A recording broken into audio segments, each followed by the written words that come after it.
As we've talked about a little bit already, Skylar just boarded the boat to head to all of the really cool Caribbean places, and as she was getting more excited about it, she was showing us pictures of this big, beautiful boat.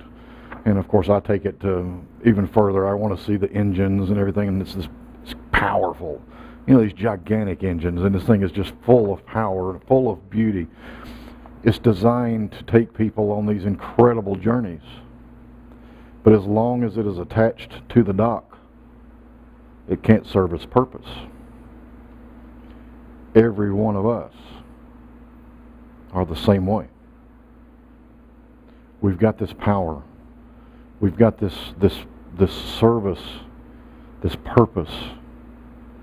As long as we're attached to anything that keeps us from that, we're not going to soar. We talked about this a little bit last week when we began talking about the Four Noble Truths that the Buddha taught. And just to recap those truths, the first one was dissatisfaction. That was just being attached to anything material. It's not saying you can't have something really nice. It's not saying you can't have a beautiful car. It's just saying that in your attachment to that, you disable your ability to soar if that goes away or if that breaks down. The second truth was the cause of suffering, which again just went deeper into our attachment to the things of this world. The third truth is the end of suffering, which says that we can be freed from our attachment to the things of this world and then freed of our suffering. Let's just break that attachment. You're not letting go of that thing, you're just letting go of the attachment, the need for that thing. When you do that, you can be free to soar. The fourth truth is what we're talking about today. The fourth truth is the Eightfold Path, or it was also called the Middle Way. This is choosing neither extreme luxury or extreme self-denial. And when you do that, when you can kind of fall somewhere in the middle there, you can be free of the suffering. This Eightfold Path is really quite interesting. And it makes perfect sense to me. It's almost like, why could we just not have this knowledge when we're born? And I guess maybe we do, and we unlearn it. But the Eightfold Path is achievable when we open awareness of ourselves on the divine level. When we start recognizing our oneness with God, when we start recognizing our connection to God, however you want to look at that, when we start realizing that God is within ourselves and everything, when we start recognizing our equalness to all things and our oneness with the divine, we can set out on this Eightfold Path. If we don't recognize that first, we can still make some progress by following this Eightfold Path. You can still make some changes that will definitely empower your journey. But in recognition of your divine truth, you go to all new extremes. And these extremes are love and peace, wisdom, gratefulness. How would you like to have an extreme abundance of those? Always. The 8 activities along this path are interconnected. Okay? So you want to do all 8 of them, but you can start anywhere you want. You don't have to go in any particular order. Okay? Use whichever one resonates with you as your starting point if you choose to follow this path a little bit further. The first one I'm going to go in a certain order because that's the way it's on my page and I don't want to forget something. The first one I'm going to talk about is right understanding. Suffering is caused by our attachment to things of this world. Right understanding comes when we consider what the Course in Miracles teaching says about everything not of love is an illusion. Only love is real. So if we're attached to something that's not of love, we're attached to an illusion. If we're attached to a material thing, even though it could have been given through love, even though it could be something that you do love, it's still a material thing. We're attached to something that's not necessarily of love. Of course, you can see anything through the eyes of love, and it will become love, but it's got to be pure. If you love this car, that's usually more of a lust type thing. Now, I'm speaking of experience here. There's a motorcycle out there that I've got I love that motorcycle. And I know, beyond a shadow of a doubt, that's really just a lust thing. It has nothing to do with my well-being. It has nothing to do with my divine journey. It's just something that I like. Okay? So get clear. You can love something, but that doesn't make it love. But there are things out there that you don't necessarily lust after that are pure love. Okay?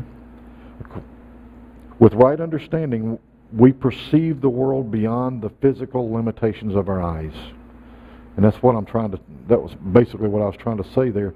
When we look beyond what we see, touch, hear, that kinesthetic form, what comes into our physical being, when we can see beyond that into the divine of that thing, including ourselves, that's when we're connecting with right understanding. Excuse me. The next part of this eightfold, or the eightfold path, is right intention. We've talked about intention here several times. The power of intention can be used for spirit or ego. All right, it's very important to know this. Used by spirit, intention is a tool for co-creating a more loving world. Used by ego, intention is a tool for trying to get what you think you want. Okay, can you see the difference? That motorcycle. If I use intention to get that, I'm using an ego-driven intention. It doesn't make it bad. It's just not part of my divine path at this point. Maybe someday that motorcycle will become part of a divine plan that I'm not aware of. So material things are not bad or good. They're just what we make them. Okay? Using the intention as a way for co-creating love can be done with anything in our lives. It can be done with our relationships, with people, with things. You know, one of my favorite sayings about it, one of my favorite quotes is an old Hasidic saying, and I do not remember it word for word, but it's, when you walk through the fields with a pure heart, the souls of the plants and the rocks and the living things spring forth and attach to you. And when they attach to your pure heart, they ignite a fire within you, and you all become one. That is not an exact quote. But that's what this means to me. When my intention is pure, when my intention is to experience love and experience divine in all, we all become one. There is no separation. There is no attachment to a material thing. It's just an experience. And I am free to move forward. With right intention, it is more than occasionally setting good intentions, okay? It's not that you set out in the morning and say, okay, today I'm going to help so-and-so. This becomes a mindful way of living. In everything you do, you're co-creating love. Because that's what God is doing in every situation you find yourself in. God is offering a way for you to experience and create love. It's up to us to choose to co-create and receive. That's what right intention is all about. The next one is right speech. This is the part of right mindfulness, which right mindfulness comes up here in a little bit. This is part of right mindfulness as the words we speak influence our experience and our expression of life. Think about that. Our words, we've talked about our thoughts this morning, but our words also create our experience and our expression of life. We had something happen this week. I do not even remember what it was now, but I remember the words that I spoke devalued what had just happened. It was not my intention for that to be the truth. I didn't mean to devalue it. It's just something great happened. I said, well, if this would have happened, it would have been that. I took away from what really happened by saying if this would have happened differently, it would have been better. I spoke into that a negative situation. I spoke into that a circumstance and an experience that was not as wonderful as it really was. So it took away, it devalued my experience in that situation. Our words are powerful. They say words, there's an old kid saying, I don't even remember now, sticks and stones may break my bones, but words can never hurt me. Whoever taught that to kids lied. Words are powerful. They carry more power than any stick and stone. We have to be careful. We have to mindfully tune in to the words that we are thinking and the words we're speaking. And when we do that and come from that place of love, we've created another right intention. And we create another right understanding. So you see how all of these kind of flow together. So right speech. The 4 keys to right speech are words spoken with affection, with honesty, for the good of others, and with the intent of doing good. So if you could remember those 4 things anytime you are going to open your mouth, think of how different your conversations would be. Think of how different your relationships would be and your experience would be. I know had I done that on that one situation, I would have been able to enjoy the situation as it was.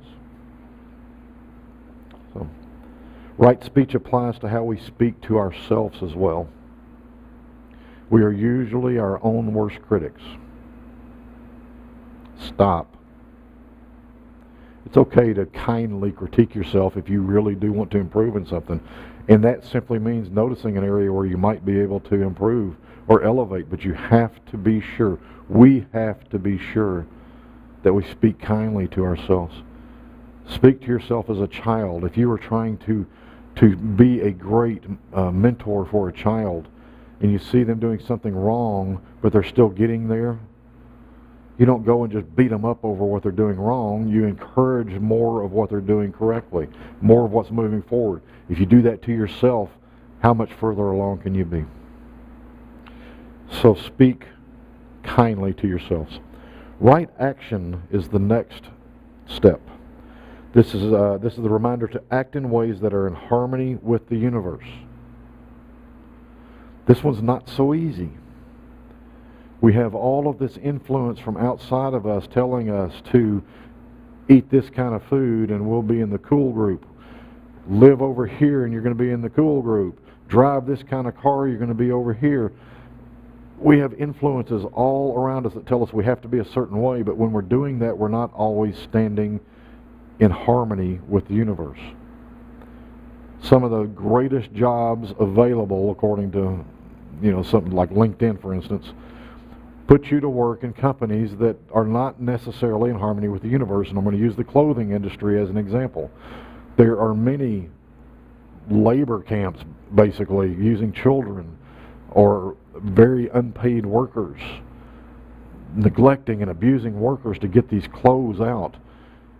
And you might think that the person at the sales counter is not part of living disharmonious with the universe.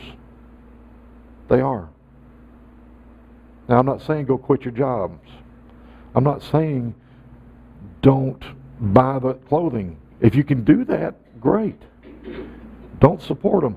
But not supporting them is not enough, because there's enough people out there that we still have these camps. Excuse me, to live in harmony with the universe, we make a stand. If you buy the clothes, fine, but make a stand to support the people that need supporting. Make a stand to end the child labor. Make a stand to be harmonious with the universe.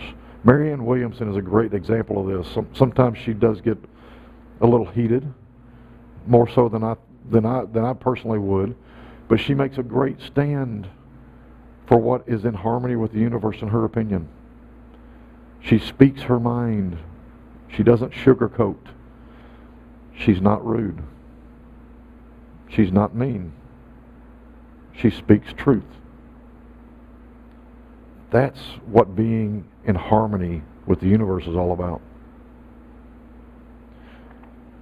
So right action, it's doing what is in harmony with the universe, what's in harmony with your heart.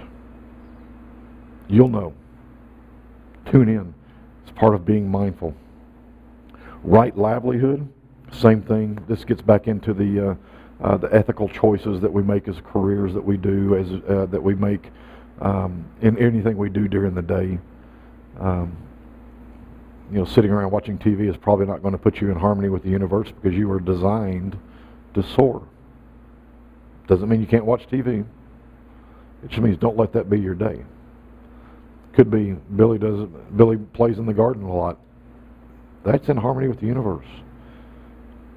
You've got some incredible cooking. You do some beautiful work with your sewing. That's in harmony with the universe. You are coming from your heart. In your livelihoods is what this is calling it, but it's your hobbies as well. The next one on our list is right effort. Excuse me. Right effort is to continuously focus awareness on your thoughts and your actions. Our thoughts are powerful and become our beliefs, which become our reality. When we do not consciously aim our thoughts to the good and to love, we tend to think more of all that's wrong with the world. Back to that situation I was talking about earlier this week. That's what I did. I looked at what was wrong instead of all that was right. Kind of not very proud of myself for that, to be honest. But we do that a lot. We do that quite frequently. We look at what's wrong, this one little bit of what's wrong, instead of all that's right. We do it with health quite frequently. I had a very good friend who taught me a valuable lesson. He had some sort of cancer in his neck, and the cancer was, the doctor said we're going to give him 3 months max to live. And he said, man, Kenny, this is only about 98%. I mean, this is only about 2% of my body. I'm focusing on the other 98%. And he did. And he lived about 5-6 more years. Good years.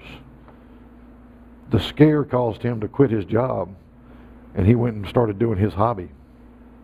And he had about 6 years of doing his hobby and loving it. His life was incredible. So we focus on what is working. We focus on our thoughts and our actions, and we be sure that they're in harmony with the universe, with love, with God. Right mindfulness is the next one.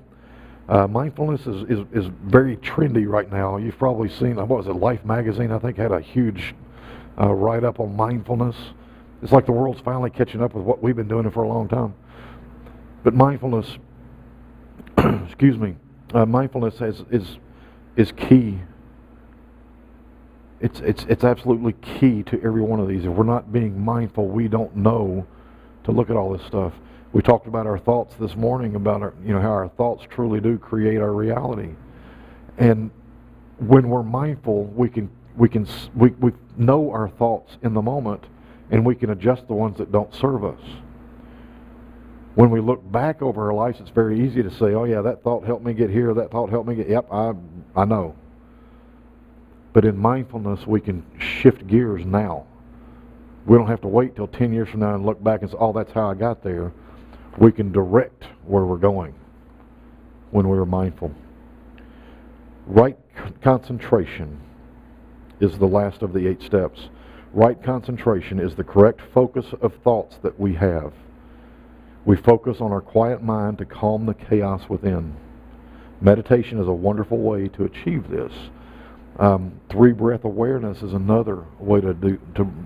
When you become mindful, when you bring your concentration to your heart, to your oneness with God, to your truth, from that point you empower everything else that's going on in your life. You empower your intentions, you empower your thoughts, you empower your words. See where this is. Right concentration brings you to a point where you can be in right mindfulness. Marianne Williamson, in her book Tears to Triumph, tells the story of a warlord who was, he decided he wanted to take over this temple. It was a Buddhist temple.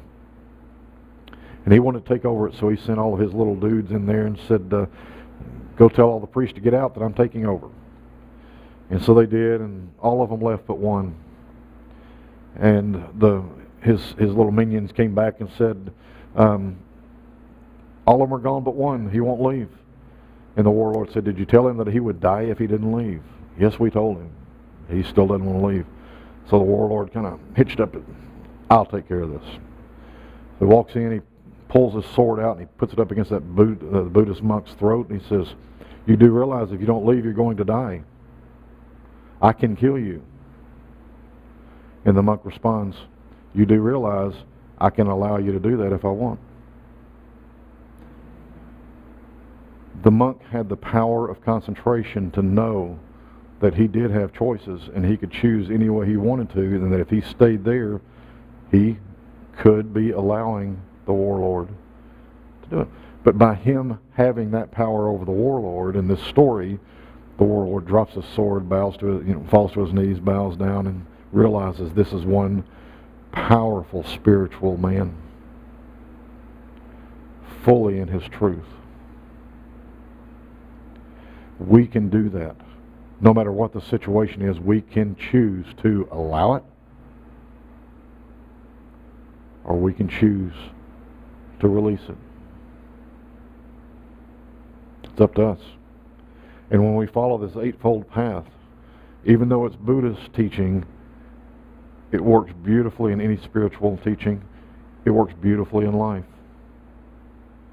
Don't have to be a Buddhist monk to practice these. The only thing I don't like about them is the word right.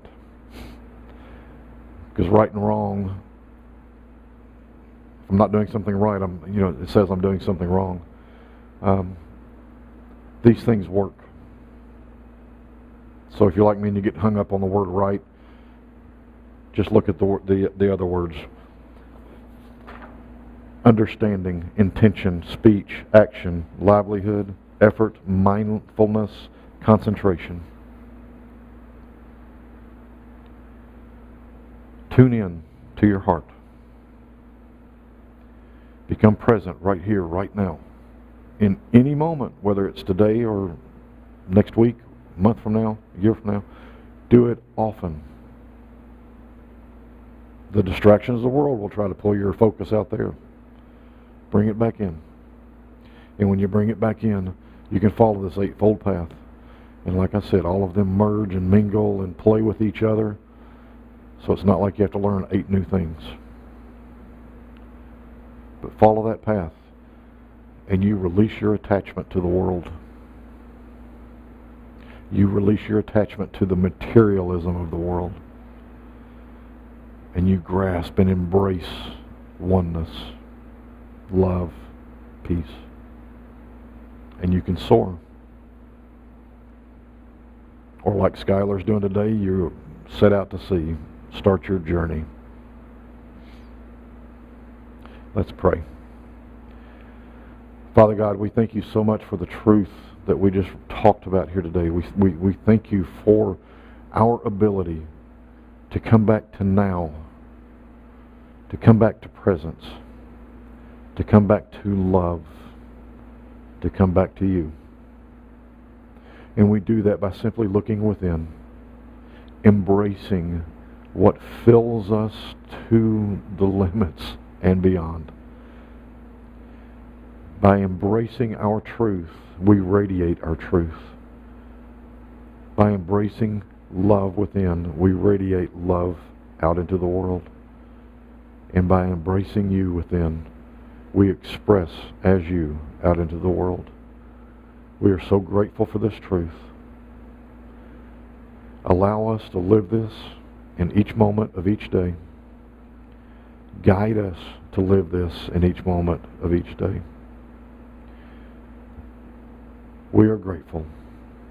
Thank you, Father, Mother, God. Amen.